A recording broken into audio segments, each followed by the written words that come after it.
just like, what the Today's fake little recipe is as little as it gets. You only need 2 things. They're probably already in your kitchen right now. We are going to be making a homemade condiment that you're always gonna wanna have in your fridge.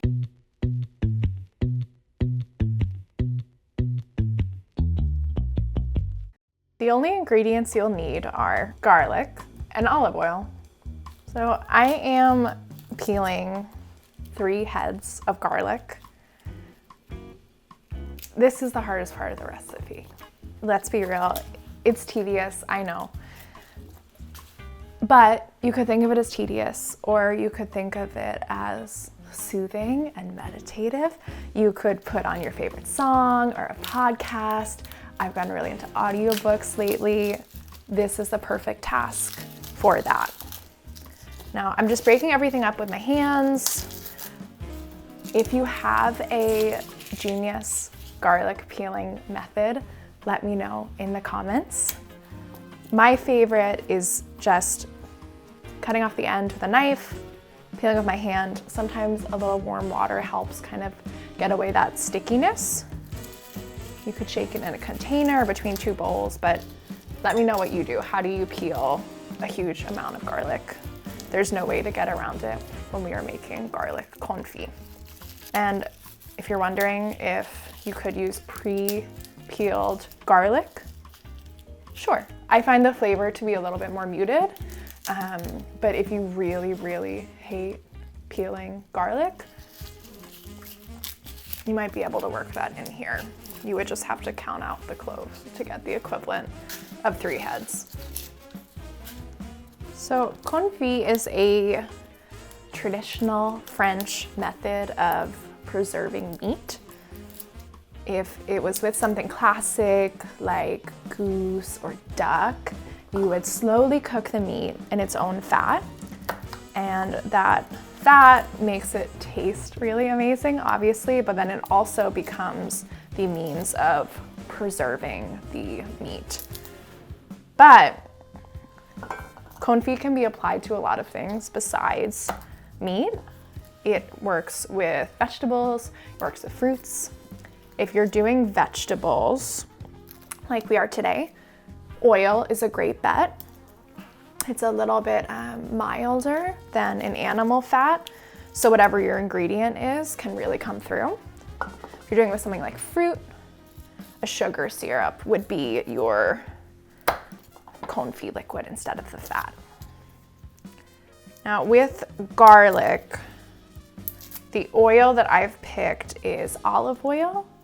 Like garlic, it is very savory. And I think the 2 play really well together once they've spent a lot of time together on the stove. But you very easily could make the same exact recipe instead of using the olive oil that I call for.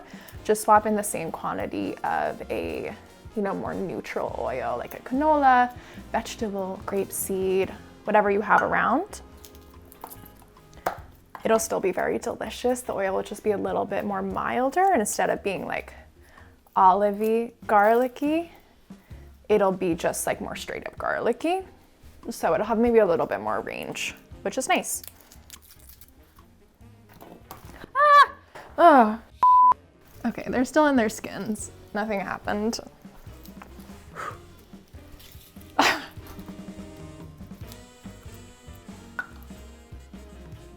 That's it. That's the last garlic clove. We did it. 3 heads. It was so easy. So quick. And I'm gonna measure out a cup of oil. So I'm going to get this on medium-low heat. First thing we are doing is bringing it up to a gentle simmer, and then we are going to keep it at a gentle simmer for 45 minutes to 1.5 hours. I know this is a very, very wide range. It seems silly, but when you are cooking on such a low heat, there's a lot of fluctuation depending on your stove, your pan. Like my stove My lowest heat is often a little bit too hot even for the garlic confit. So I will check in on it every like 10-15 minutes. Sometimes I'll just pull the pan off the stove just to give it a little bit of a breather, and then I'll bring it back. Your stove might be perfect. The lowest setting might be too low. I don't know. You just want to keep a kind of close eye. You don't need to hover, but just don't like, I don't know, go take like an hour-long bath or something. You probably shouldn't do that no matter what is on the stove, but be in a near vicinity. We can have the heat up a little bit more just to kind of give it that boost.